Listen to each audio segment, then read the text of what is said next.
Good morning, Singapore. This is Rahul Magan here as a Group Chief Executive Officer of Treasury Consulting and also a venture capitalist. Today at 6 a.m. in the morning from Marina One, you can see that from Marina Bay we are shooting this video. Well, the purpose of shooting this video is to let you know about a very recent topic that has just initiated in Singapore, which is cost of predictable regulation. As we very well understand that there are almost many regulations that are coming into the market by the regulator over the period of the time. So let's take an example.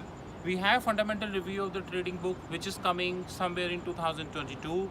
We have a revised guidelines of the PRA, which is Prudential Regulatory Authority, which is a British authority.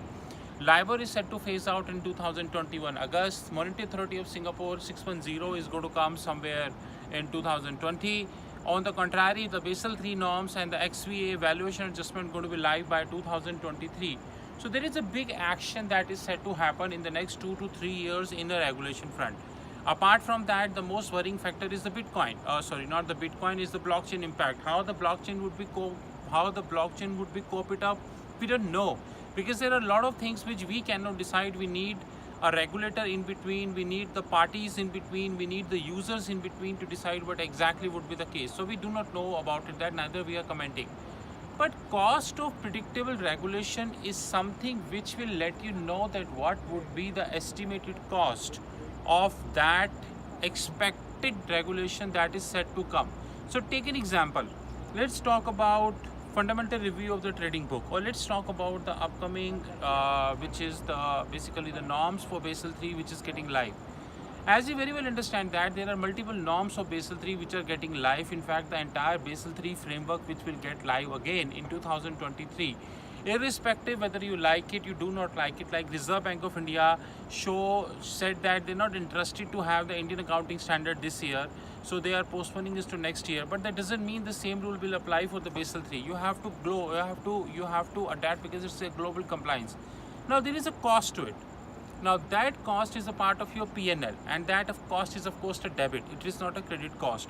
So banks needs to develop one function in place. The job of that function is basically the risk office. What exactly is the risk office is? Banks need to develop risk office in place, whereby the risk office will assess the cost of that upcoming regulation in place. Unfortunately, there are many intelligent people. We have those who tend to believe that the same work could have been done by the middle office, but that is not the scene. There is no middle office which is required for that. We need to appreciate that the work has to be done by the risk office, because we need to understand the difference between the risk office and the middle office. Now, middle office is the office which deals with the matured regulation, while risk office is the office which deals with the upcoming regulation. So we need to appreciate one thing, that risk office has to get this job done. But this cost of estimated regulation, cost of predictable regulation is something which is turning a very new concept in Singapore. And sitting today, we don't have any research report in the public domain, specifically by any bank like Deutsche Bank, Standard Chartered, UBS, Goldman Sachs, Barclays, or any report which can let you know that if we consider these 5 regulations, which is FRTB, which we consider like Basel III norms, consider XP evaluation, MS 610, Prudential Regulatory Authority, and whatnot. This is what the estimated cost that would be in the books. We don't know about that.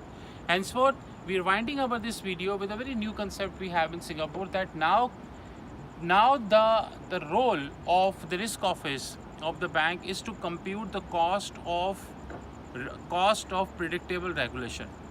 Now, how they would be computing it, what method they would be using, we don't know. But of course, this is not the only video we are shooting.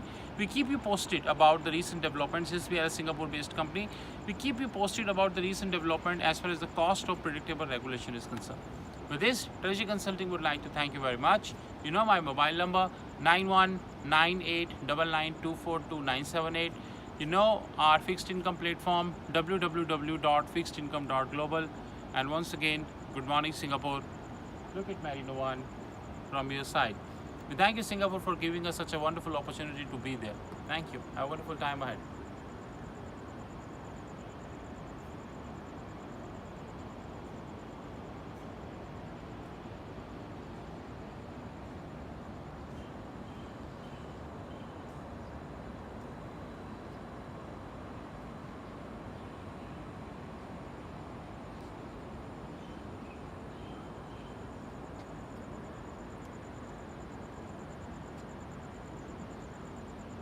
So with this